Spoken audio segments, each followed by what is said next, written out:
되셨습니까? 아멘. 오늘은 사사기를 보겠습니다.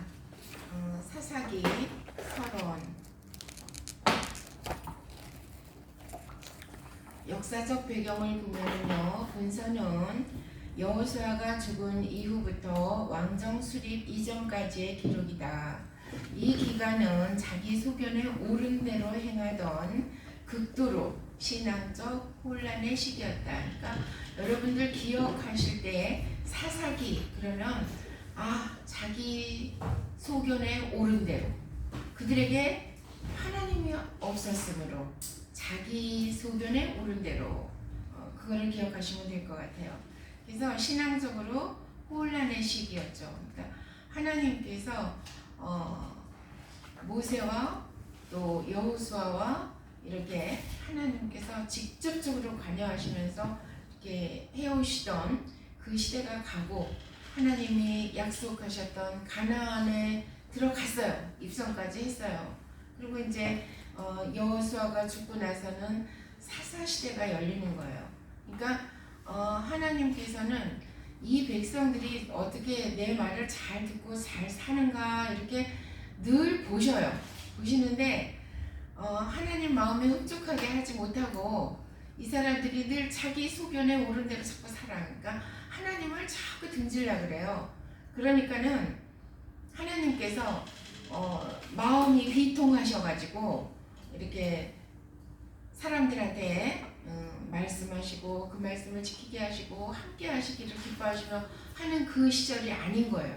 그 시절이 아니어서 이 사람들이 자기 마음대로 살다가 힘들어지면 또 들은 게 있어서 이제 또 막 하나님 앞에 울부짖어요. 울부짖으면 하나님께서 어떻게 또 내 새끼잖아. 주여.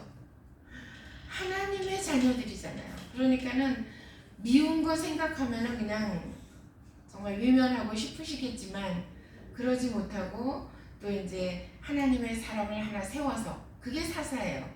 그래서 약 400년 동안 12명의 사사들을 통해서 하나님의 백성들을 이끌던 시대가 사사기 시대예요.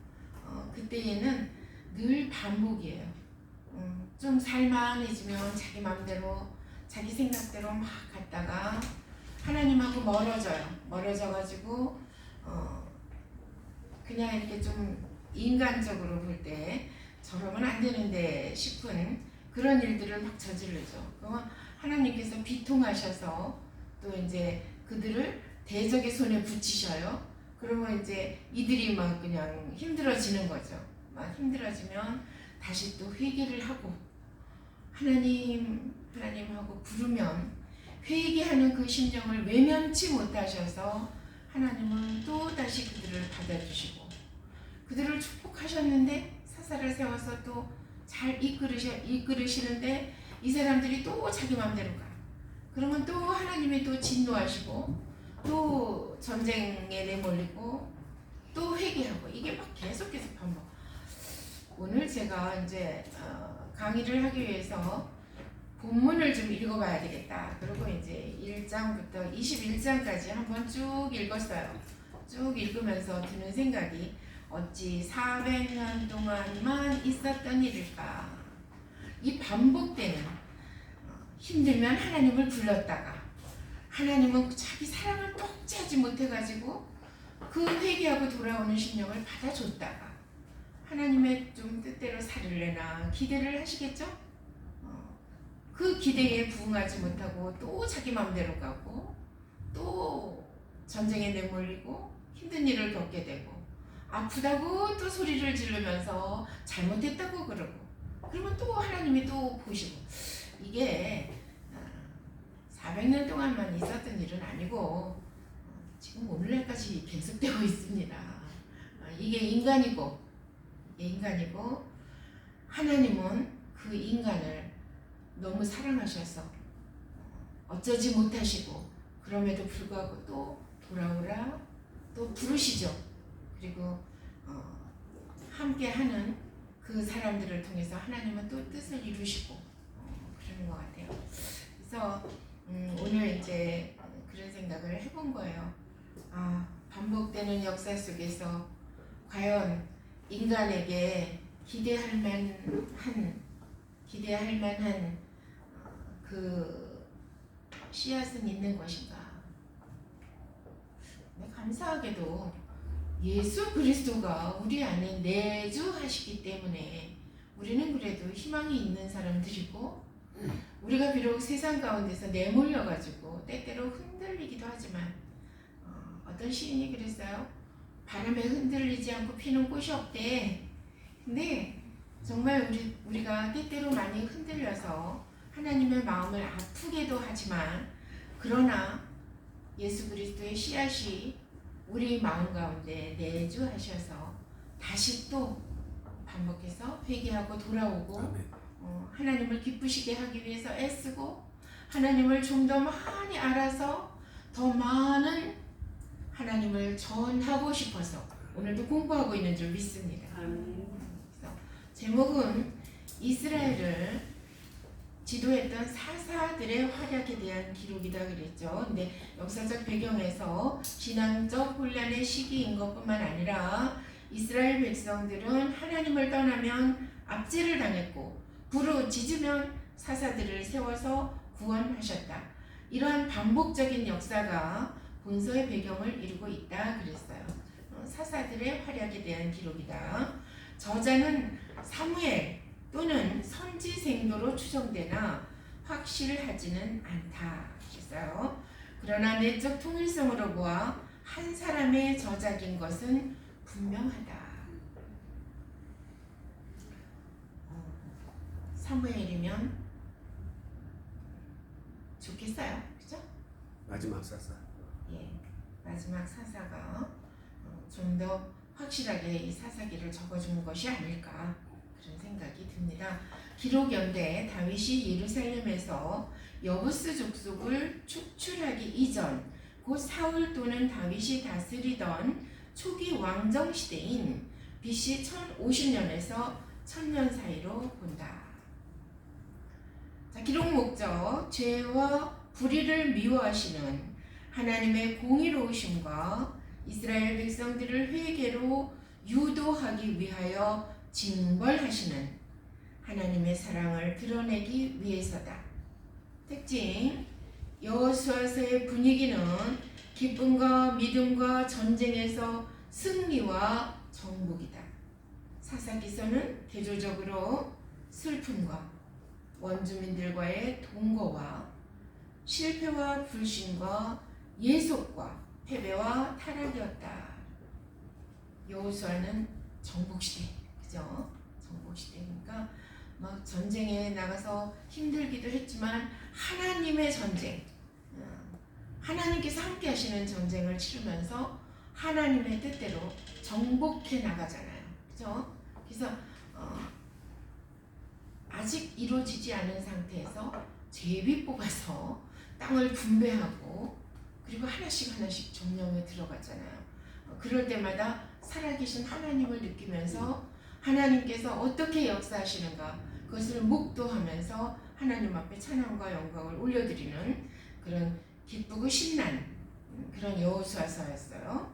근데 사사기서는 여호수아는 죽고 없고 자기들끼리 자기 소견에 좋은 대로 살다가 계속 잘못돼서 압제당하고 다시 또 아파하고 회개하고 돌아와서 다시 또 사사를 세우신 그 하나님 앞에서 어느 정도 살다가 다시 또 인간적인 그런 생각으로 돌아가서 자기 좋을 대로 또 살고 막 이런, 그래서 대조적으로 슬픔과 그리고 원주민들과의 동거에 대한 그 옆구리에 가시를 남겨두신 그 아픔과 실패와 불신의 예속과 패배와 타락이었다. 기록 장소는 가나안 땅이었고 수신자는 이스라엘 백성들이었습니다. 주요 인물 사사 중에서도 온니엘, 드보라, 기드온, 아비멜렉이 여룻바알의 아들이에요. 여룻바알의 아들인데 왕권 소유욕에 눈이 멀어가지고 형제들을 70명을 죽였대. 아비멜렉이란 자가. 그리고 입다.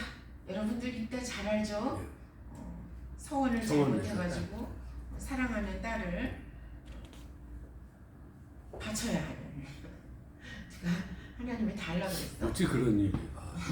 하나님이 달라 그러지도 않았는데 이 과욕이 부른 참상이에요. 입다도 하나님을 믿고 전쟁에 나가면서 주여 나와 함께 하시고 나를 이기게 하여 주시옵소서, 하나님께서 행해 주시옵소서 이랬으면 될걸. 그냥 내가 승전에서 돌아오면 제일 먼저 반기고 나오는 자를 하나님께 번제로 드리겠습니다. 아유, 자기 생명 아니라고. 그래서 있다. 또 삼손, 어린아이도 잘하는 삼손, 드릴라, 그리고 미가는 타락한 신앙의 아주 대표적 인물이죠. 레위 소년을 고용해가지고, 그러니까 레위 소년 중에서도 좀 살기가 힘들었나 봐 하니까 떠돌이처럼 이렇게 어디 좀 거할 곳이 없을까 이러고 이렇게 떠도는 아이 하나를, 소년을 미가가 부르죠. 그래서 어디서 왔냐고, 무슨 집 하냐고, 그러니까 레위 집 하라 그러니까 그러면 너 우리 집에 와 이러잖아요. 그래서 선대해요. 뭐 월급도 주고 좋은 옷도 주고 밥도 먹여주고 그러면서 너는 이제부터 나의 집안의 제사장이 되라. 레위인들에게 허락한, 하나님께서 허락한 직분이 있잖아요. 제사장 직분이. 그랬더니 이 미가는 레위를 아예 고용을 한 거야. 있잖아요. 이 세상에서도 뭔가 좀 가졌다, 누린다 하는 사람들이 하나님을 잘 모르고요. 목사들을 고용하고 싶어 해요. 우리 집안에 뭐 월급쟁이도 들어와 이런 정도는 아니라 할지라도, 미가처럼 그런 저기는 아니라 할지라도 목회자의 그 뒤를 봐주고 필요를 채워주고 그리고 그를 기쁘게 하며 그리고 나서는 자기의 욕심을 채우는 기도조차도 나를 위해서. 발람과 발락이 따로 없어요. 따로 없어요. 이 시대에도 기도조차도 자기가 요구 조건을 내미는 거예요. 이렇게 기도해 줘. 하나님의 뜻이 어디에 있는지 상관이 없어. 어쩌면 하나님께서 세우신 그 뜻조차도 끌어다가 내게 맞춰서 역사하시게끔 네가 구하면 될 거야 하는 그게 있나 봐. 하나님은 한번 말씀하시고 꼭 이루잖아요. 근데 하나님께서는 주의 종들에게 뭘 주셨어요? 축복권을 주셨어요.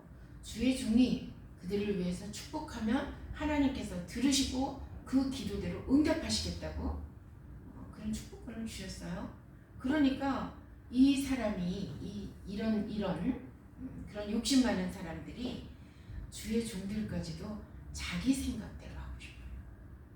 근데 그래서요, 여러분들 다 주의 종들 될 거잖아. 주의 종들이요 정말 조심해야 돼요. 무조건 좋은 거 준다고 좋아하지 마세요. 그리고 뭐 그냥 나 힘들 때 막 그 어떤 필요를 채워주고 문제를 해결해주고 그러면 주님의 은혜예요. 아니요, 주님하고 상관없이 그렇게 그거 뭐라 그러더라? 입에 물려주는 것들이 있어요. 근데 그것이 결국은 저 흑암의 세력들이 그를 통해서 주의 종 하나를 무너지게 하는 거예요. 그들에게 올무를 채우는 거랑 똑같아요. 다윗의 저주. 그래서 이 밥상이 그들의 올무가 되고. 사람이 이렇게 어떤 자기가 이제 그에게 좀 신세를 졌어. 그러면 이건 아닌데, 이거 이렇게 기도하면 하나님 안 기뻐하실 텐데 하면서도 어쩔 수 없이 기도를 해주는 경우들이 있더라고요. 그래서 그거는요 굉장히 조심스러운 일이고, 하나님 앞에 어느 날 섰을 때에 반드시 계산하신다는 것을 생각하시고 살아야 돼요. 너무 편하게 살려고 그러지 마세요. 너무 좋은 거 누리려고 하지도 아멘. 마세요. 아멘. 왜냐면 청렴하게 사는 게 좋아요. 그리고 하나님 앞에서 부끄럽지 않게 살아야 돼요. 최소한 부끄러움이 없어야 돼요. 주의 종이라는 옷을 입었고 주의 종이라고 하나님께서 인정하셨으면 날마다 자기를 쳐서 복종시키고 어느 순간이라도 하나님께서 아무개야 부르면 예, 저 여기 있습니다. 설 수 있고 괜히 부끄러워서 이때 부르시면 곤란한데 그리고 저 자꾸 한쪽 구석 잡고 그러면 안 돼요. 안 돼요. 무서운 줄 아셔야 돼요. 그래서 정말 조심하면서 살아야 되는 것입니다. 자, 핵심 단어는 불순종, 심판, 회개, 자비가 있습니다. 자, 사사기 전체 관찰 보겠습니다. 사사기는 1장 1절로 21장 25절까지 있어요. 주제는 12사사들에 대한 얘기라 그랬죠. 개요는 BC 1390년경부터 1050년경까지 약 350년간의 이스라엘 구원자들이었던 사사들의 역사다. 이스라엘 백성들이 신앙에서 실패한 원인은 원주민들을 진멸하지 않고 그들과 공존한 데서 그 원인을 찾을 수 있다. 이스라엘 백성들은 하나님께 대한 반역과 징계와 회개와 구원의 과정을 반복하였으며 우상 숭배뿐만 아니라 하나님에 대한 신앙마저도 미신적으로 변질되었다.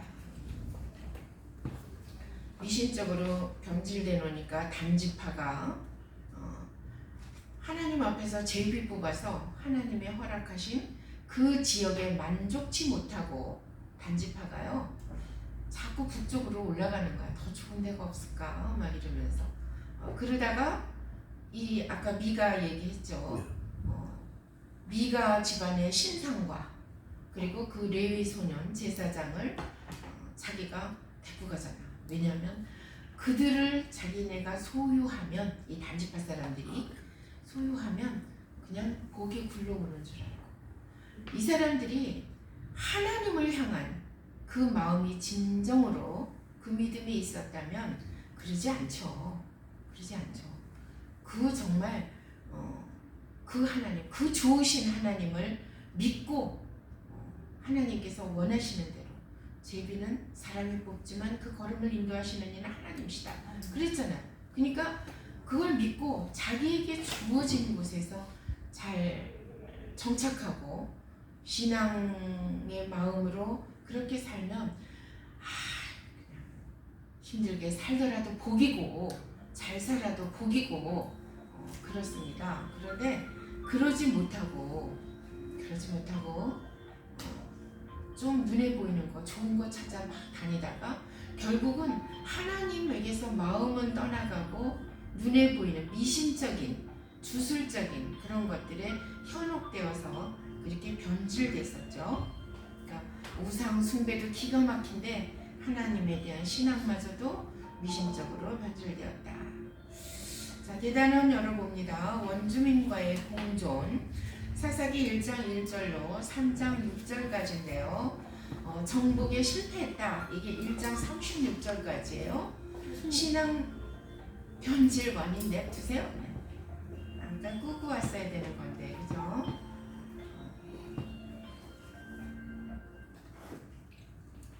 유다 지파의 정복이 1장 1절로 20절까지 있고 다른 지파들의 정복이 1장 36절까지 있습니다. 21절부터 정복에 실패했다. 네. 그 다음 신앙 변질의 원인이 2장 1절로 3장 6절까지 나와요. 침체된 이스라엘 신앙이 2장 1절로 10절까지고 죄의 악순환이 2장 11절에서 23절 그리고 남겨두신 열국들이 3장 1절로 6절까지 나오는데 거기 보면 왜 열국 중에서 이스라엘을 괴롭히는 자들을 남겨두셨을까? 하나님이 처음부터 남긴 건 아니었죠. 다 정복하셨죠. 여호수아 정복 시대 때 거기를 완전히 진멸했어야 되는 건데 완전히 진멸하라 하셨으니까 진멸했어야 되는 건데 속아서 화침했고 또 불쌍히 여겨서 놔뒀고 그랬던 것들이 결국은 늘 이스라엘 민족을 괴롭히죠. 괴롭히는데 하나님 어느 날 그러시는 거예요. 너희들의 가시가 돼서 옆구리를 늘 찌를 것이다. 남겨두신 열국들이 3장 1절로 6절까지 나옵니다. 자, 여러분 정복에 실패한 거 신학적 해석으로 보면요. 가나안 완전 정복은 실패였고 가나안인들과 함께 동거하였다. 그랬어요.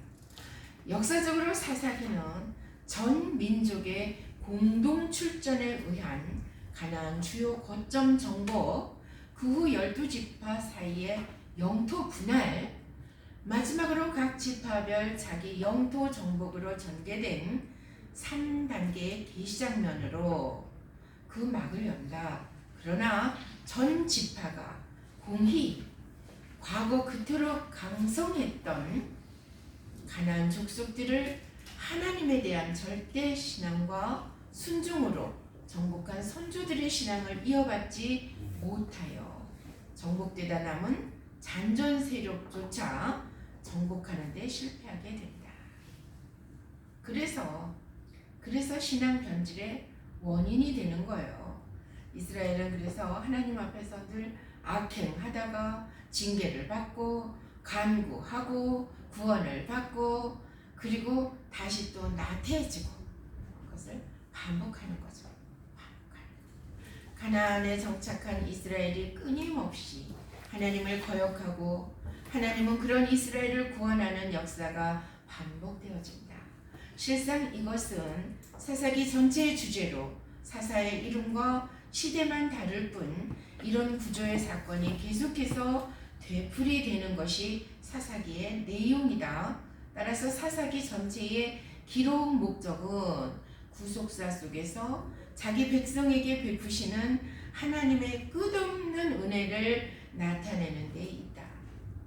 언약 공동체에게는 하나님의 말씀을 거역할 때 그들이 어떠한 심판을 받을 것인지에 대해 명확히 보여주며 동시에 그러한 환란 속에서도 언약의 백성들을 끝까지 버리지 않고 구원하시는 하나님의 신실하심을 보여줌으로써 성도들에게 종말적인 소망을 주고 있는 것이다. 자, 대단한 두 번째 사사들의 구원이 사사기 3장 7절로 16장 31절까지 나오죠. 대단한 두 번째 사사들의 구원. 보면은 12사사가 나옵니다. 첫 번째는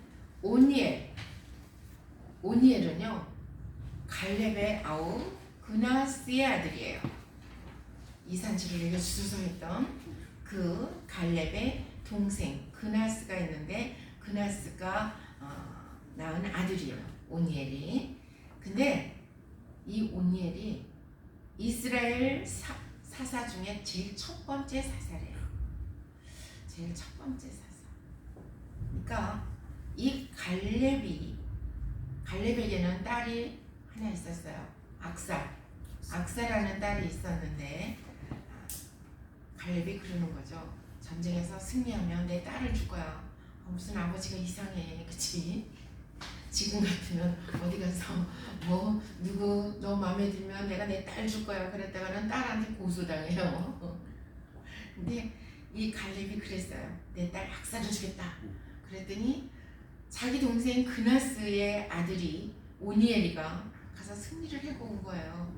그래서 약속대로 악사하고 결혼을 시키죠. 근데 이 갈렙의 딸 악사가 아주도 지혜로워요. 그리고 영적인 욕심이 많은 아이예요. 그래서 이 오니엘하고 결혼을 하면서 아버지한테 그러죠. 내게 축복의 샘을 주소서. 그랬더니 이 갈렙이 아랫셈을 달라 그랬는데 아랫셈뿐만이 아니라 윗셈도 주었더라. 윗셈과 아랫셈을 온전하게 주는 거예요. 이거는 영적으로 해석하면 하늘의 복과 이 땅의 복을 함께 온전한 복을 누릴 수 있게끔 그렇게 준 거예요. 그러니까 딸도 지혜로운 딸이 좋아요. 지혜로운 딸이 시집가면서 그 연로하신 아버지를 생각해서 내가 뭔가 아버지한테 뭘 주고 가야지 그게 아니라 아버지 제게 축복의 샘을 주소서 하는. 근데 자기 딸이 잘 사는 게 자기가 잘 사는 거지 뭐. 그잖아요. 그래서 갈렙이 축복했고 오니엘이 갈렙 악사의 남편인 오니엘이 이스라엘 사사 12명 중에 제일 첫 번째 사사가 되었다.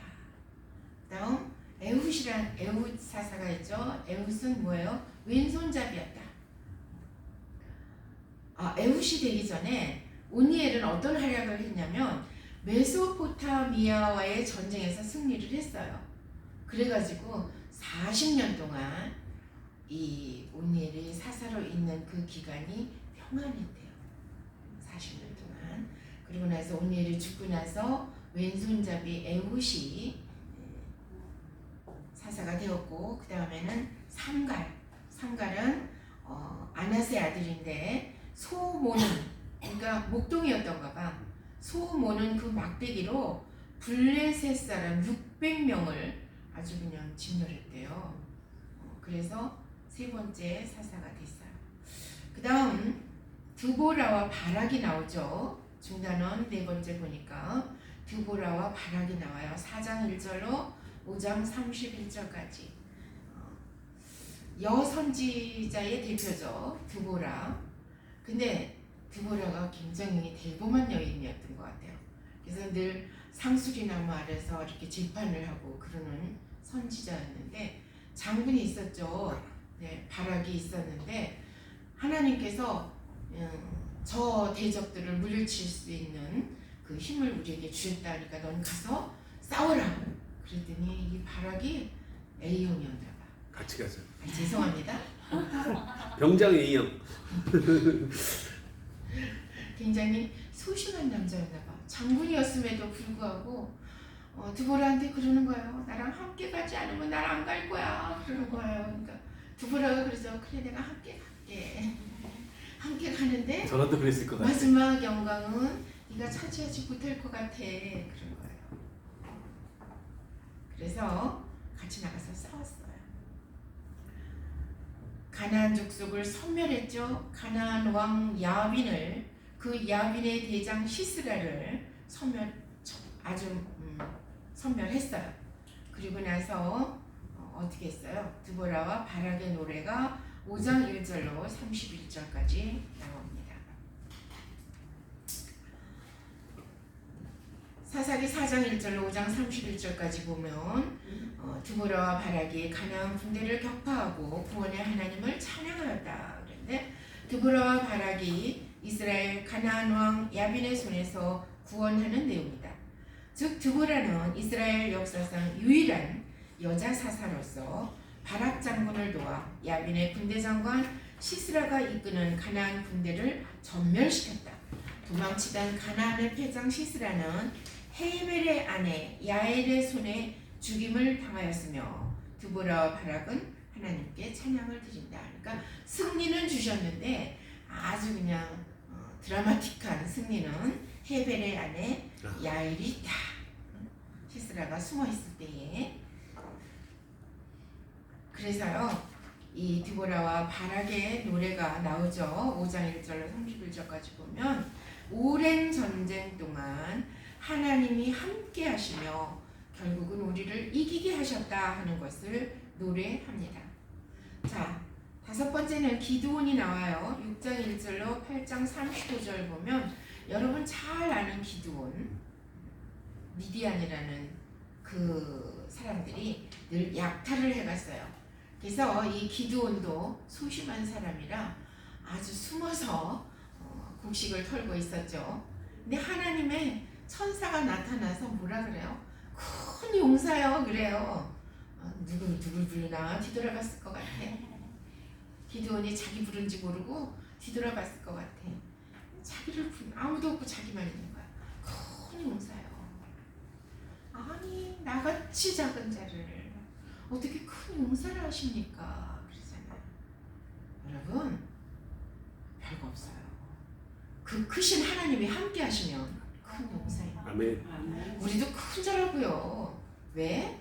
우리는 늘 하나님과 함께하는 자들이잖아요. 그러니까 어디 가서 주눅 들지도 말고 아멘. 기죽지 마세요. 제발 아멘. 제발 기죽지 마세요. 아 요새 예수 믿는 사람들 기죽기 딱 좋은 시대야. 기가 막혀. 부끄러워서 어디 가서 나 예수 믿는 소리를 잘 못한대. 우리 성도 중에 한 명이 그런 얘기를 하더라고요. 목사님 너무 어이없어요. 도대체 왜 우리를 이런 가운데 두시는지 하나님께 좀 여쭤봐 주세요. 그러더라고요. 네가 여쭤봐 그랬어요. 우리 직장에서도 엄청 안 좋아요. 기독교가. 그러니까요. 아, 아주 부끄럽대요. 네. 부끄럽대. 심지어 우리 딸 회사도요. 네. 직원들끼리 막 예수 믿는 사람들 도대체 뭐 그러냐 그러다가 어머 우리 여직원 응? 미스 위 응? 그 저기 부모님이 두 분이 다 목사님이랬는데 우리 말 조심하자 그랬대. 그래서 우리가 사실은 네 앞에서는 말 조심하는 거야 그러더래 차장님이. 그래서 신경 쓰지 마세요 그랬대. 파이팅. 신경 쓰지 마세요. 이 아이는요 기가 막히게 그걸 알아요. 하나님께서 하시면 어느 때고 회복된다는 것을 알아요. 그렇기 때문에 이렇게 두고 보시는 데는 또 다른 하나님의 뜻이 있을 아멘. 거다. 이걸 알기 때문에 얘는 아주 기 안 죽어요. 오히려 그 사람들한테 그러지 마세요. 나 상관하지 마세요. 그랬다는 멋있다. 거예요. 멋있다고 전해주세요. 지가 멋있는지 잘 알아. 아멘. 그래요. 이 기드온이 미디안 족속을 섬멸하고요. 그리고 나서 8장 21절까지는 잘했어. 하나님이 함께 하셔서 네. 섬멸도 했어. 근데 8장 22절로 35절 보면 기드온의 실패가 나오죠. 하나님께서 다스리시리라. 하나님께서 다스리시리라 선포를 해놓고는 에봇을 만들잖아. 미디안 전투에서 그 탈취한 금과 은으로 아주 멋들어진 에봇을 만들어. 그래갖고 에봇을 쫙 걸어놓은 거예요. 전리품으로 아주 그냥 승리의 어떤 표징으로 에봇을 지어서 걸어놨는데 그 하나님은 하나님을 위해서 뭘 만들지 말라 그랬잖아. 그쵸? 근데 그 하나님보다 에봇이 눈에 먼저 보여. 번쩍번쩍하고 너무 멋있어. 그래갖고요 하나님보다 에봇이 먼저 보이니까 그 에봇이 마치 우상처럼 돼버린 거예요. 그게 결국은 기드온의 올무가 된 거죠. 그래서 에봇을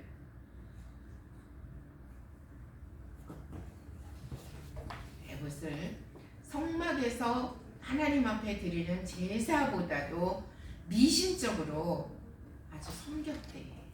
그러니까 기드온은 실패한 거야. 하나님의 크신 뜻 가운데 쓰임받았던 종들이 한번 쓰임받았다고 끝까지 쓰임받는다고 그렇게 잘못 생각하지 마세요. 하나님은 끝까지 하나님의 마음을 알고 그리고 하나님의 뜻대로 순종하는 자를 끝까지 세우십니다. 한번 쓰임받았다고 내가 누군데 그건 기억 안 나? 그때 하나님 나한테 이랬잖아. 말씀하셨고 그대로 됐잖아. 이래가지고요 하나님의 응답받았다는 자들이 그 한 번으로 그치고 어쩌면 두 번, 세 번까지는 또 썼어. 그걸로 그치고 지속이 안 돼서 결국은 버림받는. 신약에도 보면 그러죠. 예수님 앞에 섰을 때에 주여 주여 우리가 주의 이름으로 선지자 노릇하고 그 모든 역사가 있지 않았습니까? 그랬더니 나는 도무지 너를 알지 못한다 그러죠. 버림받을 수 있다는 것을 기억해야 돼요. 그래서 뭐예요? 늘 경외해야 되는 거죠. 두렵고 떨리는 마음으로 하나님을 사랑하고 끝까지 변치 않는 믿음으로 마지막까지 올인해야 됩니다. 아멘. 아멘. 그 다음 아비멜렉. 아비멜렉이 요담의 막내 동생이래. 이게 왕이 됐어. 아까 뭐라 그랬어요? 형제들 70명을 죽이고 왕이 됐대. 그래서 세겜족의 파멸이 9장 49절까지 나오고요. 아비멜렉의 최후는 여인이 던진 맷돌 윗짝으로 두개골이 떼어졌다 그랬어요. 비참하죠? 자, 아비멜렉에 대해서 잠깐 보겠습니다. 9장 1절로 57절까지인데 권력욕에 눈이 멀어서 아비멜렉과 이를 세운 세겜인들이 멸망하였다. 권력욕에 눈이 먼 나머지 잔인한 살상극을 일삼고서 스스로 왕이 되었으나 결국 하나님의 심판을 받아 처참한 종국을 맞이했던 아비멜렉. 기드온은 자신을 추대하는 백성들을 제지한 바 있지만 아비멜렉은 백성들을 선동하여 자신을 추대케 했다. 이는 이스라엘의 왕이 오직 하나님이시라는 엄연한 사실을 정면으로 무시한 행위였다. 하지만 역사의 주관자여 이스라엘의 진정한 왕이신 하나님은 기드온의 아들 중 유일한 생존자인 요담을 통해 아비멜렉에 대한 저주의 예언을 하게 하시고 또 그것을 그대로 성취시켰다. 예. 하나님께서는 하나님의 본심은 이스라엘 민족을 백성 삼으시고 신정 정치를 하시고 싶으셨어요. 하나님께서 직접 말씀하시고 그들이 순종하고 그들이 하나님 앞에 아뢰고 하나님은 귀로 들으시고 응답하시고 이렇게 정말 사랑하는 자와 연합해서 사랑을 주고받고 싶어 하셨어요. 근데 그러지 못하는 인간들의 실상이 그대로 이 사사기에 나오는 겁니다. 자, 아비멜렉을 봤고요. 그 다음 돌라와 야일과 입다가 나와요. 이사갈의 자손이에요. 돌라는, 야일은 길르앗 사람이라 그랬어요. 입다는요 기생의 아들이었대.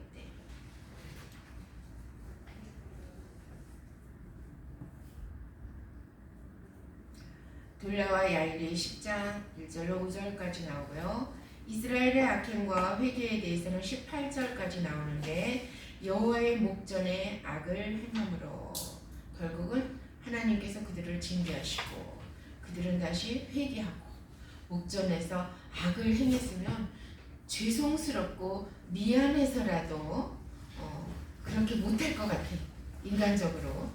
근데 이 이스라엘 백성들은 하나님 앞에 잘못했다고 또 용서를 빌기도 잘해. 근데요, 사랑의 눈먼 우리 아버지는요, 그래도 좋대. 그래도 돌아오는 게 좋대. 우리도 왜 예전에 이렇게 사람들 전도해보면 사람이 그 성격들이 참 제각각이야. 그래서 걔 중에는 어떤 사람 이런 사람이 있어. 나는 예수 못 믿어요.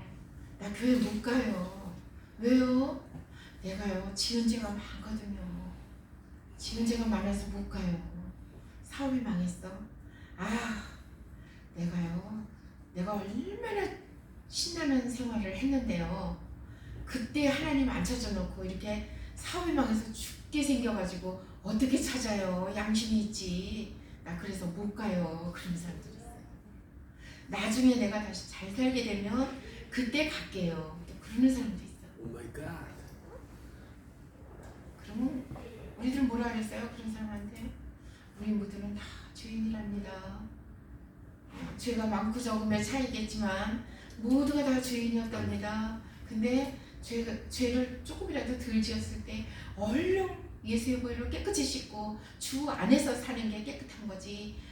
내가 지금 죄가 너무 많아가지고 지금 나가면 너무 창피하니까 자존심 상하니까 인간의 자기 자존심 상하니까 나중에 가겠다고 그러는 거 하나님은 안 좋아하세요. 그냥 죄 있는 그대로 망한 그대로 와서 엎드리시면 하나님은 받아주시고 사랑하시고 깨끗게 하신단다. 그렇게 안 전했어요? 아멘. 그렇게 전했죠. 모습 맞습니다. 그대로. 응? 모습 그대로. 네. 그리고 그러는 거지. 이 모습 이대로 주받으옵소서. 우리 주제가 아멘. 네, 이스라엘 사람들이 그렇게 악행도 잘하고 회개도 잘하고 하나님은 주여 그럼에도 불구하고 받아주시고 아멘. 그랬습니다. 자, 12장 8절로 15절까지는 입산과 엘론과 압돈이 나와요. 이제 여기 소선지자들이죠. 입다가 죽은 후에 3인의 소사사 즉 입산, 엘론, 압돈이 등장하여 다스린 행적이 간략하게 기록되어 있다. 이스라엘 땅에 폭풍이 지나가고 평화와 안정의 시대가 도래한 것처럼 보인다. 외침이나 내분에 관한 언급이 없으며 군사 소집이나 피비린내 나는 전쟁 대신에 화기애애한 가정생활의 정경이 나타나 있다. 하나님께서는 본문에 언급된 사사들을 통해 당신의 백성들을 보살피셨으며 그 백성들은 하나님을 잘 섬겼던 것으로 보인다. 그러나 외부 세력의 압력이 사라지고 평화의 날이 계속되면 자칫 영적 긴장도 해이해져서 향락과 방탕 생활에 빠져들 우려가 많은데, 그죠?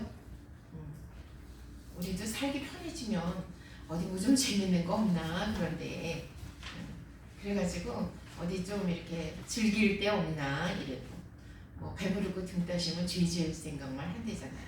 맞습니다. 그렇게 영적 긴장이 해이해져서 향락과 방탕 생활에 빠져들 우려가 많은데 이는 다음 장에서 그대로 실증되고 있다. 그래서 이제 삼손이 등장하는 거예요. 그 삼손 이전에는 좀 살만했던가 봐. 예전에요. 그런 얘기를 나눈 적이 있어요. 제가 세대 때 결혼해가지고 이제 좀 힘든 일을 겪고 뭐 하면서 어느 날 이제 싸웠어요. 싸웠는데 여러분 아세요? 남자들은요 잘 나갈 때 조심해야 된대요. 여자들은요 힘들 때 조심해야 된대요. 근데 좀 힘들었어요. 그러니까 이제 어느 날 싸웠어요. 그러면서 제가 그랬어요. 다시 회복이 되면, 다시 물질적으로 회복이 되면 난 당신하고 이혼할 거야. 내가 그랬어요. 지금 이혼하면 내가 너무 나쁜 년이 되잖아. 망해갖고 힘들어져가지고 이혼하면은 안 되잖아요. 양심상. 그러니까 이제 내가 어떻게든지 열심히 벌어서 정말 다 회복이 되면 당신하고 이혼할 거야. 그랬거든요. 그랬더니 우리 목사님이 그때는 목사님 아니죠. 그냥 청년 같은 거기도 뭐 그 뭐라 그래? 상남자. 그랬죠. 근데 그래요. 그러면 나 회복 안 될 거야. 난 이혼하기 싫어. 오, 나는 가난해도 괜찮아. 멋있다. 그때 정말 떼거리가 없을 정도로 사람들은 몰라요. 우리가 그렇게 부도가 나고 뭐 힘든 일을 겪고 뭐 삭가닥지를 몇 번을 하고 그래가지고 정말 뭐 가진 거 다 날라갔는지 아무도 몰라요. 근데 우리는 너무 힘들었어요. 근데 그런 중에도 뭐라 그러냐면 그러는 거야. 난 그러면 평생 가난하게 살 거야. 난 이혼 안 해. 감동 받으셨죠? 그래서 참 대책 없는 사람이다 생각했어요. 근데 회복이 되긴 됐는데 영적으로 회복이 됐어. 오, 그러니까 우리는 뭐예요? 한 번 또 확 일어나서 또 막 뭐 땅 사고 집 사고 뭐 건물 사고 뭐 사고 뭐 차 사고 다 했어요. 다 했는데 또 확 엎어지더라고요. 딴 거 없다니까요. 하나님이 하나님의 사람 한 명을 키우기 위해서는요 별일을 다 겪게 아멘. 만들어요. 배신도 당하게 하고 아멘. 망하기도 하고 죽이기도 하고 아멘. 정말 그 기근 속에 내몰기도 하고 뭐 별일을 다 겪게 만들어요. 그러고 나서 많이 깊어진 거죠. 사람이 깊어지면서 하나님이 쓰시기 좋은 말랑말랑한 사람들이 된 거예요. 그러니까 지금은 뭐 이혼 그런 거 그런 게 어딨어. 말도 못하죠. 그리고 늘 그러죠. 와, 그래도 우리가 힘든 생활 참 잘 견뎠다. 너무 감사해. 아멘. 그리고 생각해보면 나는 내가 손해를 많이 보고 결혼을 한 줄 알았거든요. 생각해보니까 그 양반이 손해를 많이 받더라고요. 그 양반이 손해를 많이 받고 그 양반 없었으면 내가 어떻게 됐을지도 몰라. 그냥 늘 돕는 배필이 내가 아니고 늘 외조를 해주는, 그래서 세워주는. 멋있습니다. 그래서 감사하면서 어느 때는 그랬어요. 하나님 내게 천사를 하나 보내셨군요. 그래서 내가 너무 가엾어서 하나님은 배우자라는 천사를 보내갖고 나로 이렇게 살게 하시는군요. 그런 주여 이거. 너무 은혜가 됩니다. 자, 삼손은 사사기 13장 1절부터 16장 31절까지인데 삼손은 허물 많은 나실인임에도 블레셋에 대한 징벌의 도구로 쓰였다. 이스라엘의 사사이며 엘리 제사장으로 직전까지 활동했었던 삼손에 관한 이야기가 전개되고 있다.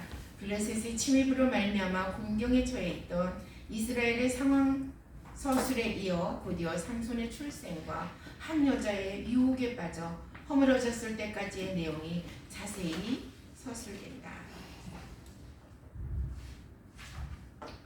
삼손도 눈이 너무 좋았던가 봐. 눈에 보이는 게 너무 그냥 탐스러워가지고 드릴라한테 그냥, 그래서 자기의 모든 것이 다 무너지는 그런 것을 겪은 사람이죠.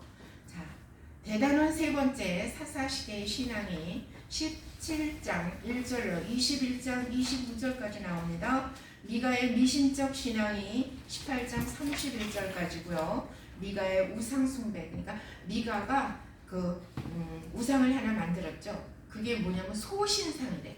소의 소신. 모양을 본따서 만든 소신상. 드라빔으로 신당을 집에 세우고 그리고 소년 레위인을 고용해가지고 거기서 그렇게 우상 숭배를 하는 장면이 나와요. 그 다음에 단지파의 방황도 아까 얘기했죠. 18장 1절 31절까지 분배받은 땅 정복하는 것이 하나님 뜻인데도 불구하고 북쪽으로 새로운 정착 지점을 탐지하면서 돌아다닌 방황한 그 단지파의 실수. 이것은 역동적인 사람, 정말 활동하고 싶고 정말 하나님 앞에서 하나님은 여기까지 네가 해라 그러는데 막 너무 열정이 지나쳐갖고 아버지 나는 아직 정말 하나님을 기쁘시게 하고 싶습니다 그러면서 하나님이 원하시지 않는데 막 달려나가. 그런 사람들 많아요. 많이 달려나간 사람일수록 돌아오는데 한참 걸려. 많이 나갔으니까. 이렇게 관역에서 빗나가면 죄예요. 하나님을 위해서라는 자기의 어떠한 변명으로도 통하지 않는 죄된 길인 겁니다. 그러니까 주의 종들은 한 번씩 자기를 좀 이렇게 가라앉히는 것도 필요해. 그냥 막 나 힘 있어. 내가 그래서 어떤 분 그랬잖아요. 저 광화문 가가지고 막 펴다 보니까 뭐 자기도 모르게 막 무슨 이상한 소리까지 막 하잖아요. 돌이킬 수 없잖아요. 네, 돌이킬 수 없잖아요. 자, 베냐민 동족 간의 전쟁이 나오죠. 이거는 19장 1절로 21장 25절까지인데 회륜의 죄가 1절로 30절까지 나와요. 여기 보면 레위인이 첩이 있어. 레위인이 웬 첩이 있어 글쎄. 아무리 자기 소견에 좋을 대로 사는 사사시대지만 그래도 레위인이 첩이 있으면 어떡해. 레위인은 누구를 사랑해야 돼? 하나님을 사랑해야 돼요. 하나님을 사랑해야 되고 하나님이 주신 자기 배우자와 정말 하나님 안에서 사랑을 하면서 살아야 돼요. 그리고 에스겔서에 보면 어느 날 하나님께서 시청각 교육, 다른 백성들 시청각 교육 시키느라고 에스겔한테 그래서 내가 네 눈에 예쁜 것을 사랑하는 것을 하나 치리니 너는 울지도 말아라 슬퍼하지도 말아라 그랬을 때 아침에 그 말 듣고 선포하고 그러고 나갔다 오니까 저녁 때 집에 와보니까 마누라가 죽어 있어. 그때 에스겔 나이가 한 33살쯤 됐을 때예요. 그럼 자기 부인은 20대 후반일 거야. 근데 그 부인은 무슨 생각했겠어? 죽어서 하나님 곁에 갔겠죠. 하나님 곁에서 무슨 생각했을까? 내가 고멜처럼 남편 속을 썩이고 산 사람도 아니고 죄를 행하고 살은 사람도 아닌데 결국은 하나님의 관심이 하나님의 백성들을 시청각 교육시키기 위해서 누군가를 그렇게 쓰십니다. 하나님의 종들은 고난이 많아요. 때때로 하나님께서 누군가의 믿음을 세우기 위해서 자기 종을 아프게 할 수도 있고요. 누군가를 깨닫게 하기 위해서 자기 종을 힘들게 할 수 있어요. 그럼에도 불구하고 내가 사나 죽으나 주의 것이니 사나 죽으나 주의 영광을 위해서 삽니다. 고백하며 기뻐하며 기대하며 감사하며 살아야 하는 것이 우리들입니다. 이 레위인이 첩이 있었고 그 첩으로 인해서 결국 베냐민 지파가 아주 그냥 난도질을 당하죠. 난도질을 당해서 다른 지파 사람들이 그랬어요. 내 딸은 절대 주지 않겠다 베냐민 지파에. 그래서 베냐민 지파에 대가 끊어지게 생겼어요. 대가 끊어지게 생겨가지고 이 사람들도 되게 웃겨. 꾀를 내기를, 사람의 꾀를 내기를. 우리가 하나님 앞에서 저 베냐민 지파한테 딸을 주면 우리 지파는 저주를 받을 거다 이렇게 입다처럼 서원을 잘못했어. 그래놓고 생각하니까 지파 중에 한 지파가 없어지게 생겼거든. 그러니까 뭐라 그랬어요? 훔쳐가라. 나는 너한테 분명히 안 줬고, 그러니까 내가 말한 그걸 지키는 거고 너는 훔쳐다가 아내 삼아서 살아라. 그 말 누가 어떤 감독이 작가가 거기서 아마 힌트를 얻어서 7인의 신부 영화를 만들었나 봐. 7인의 신부들 보면은 막 포도 축제가 되니까는 남자들이 목동들이 가가지고 7명의 여자를 훔쳐다가 그냥 들쳐업고 오면은 부인이더라고.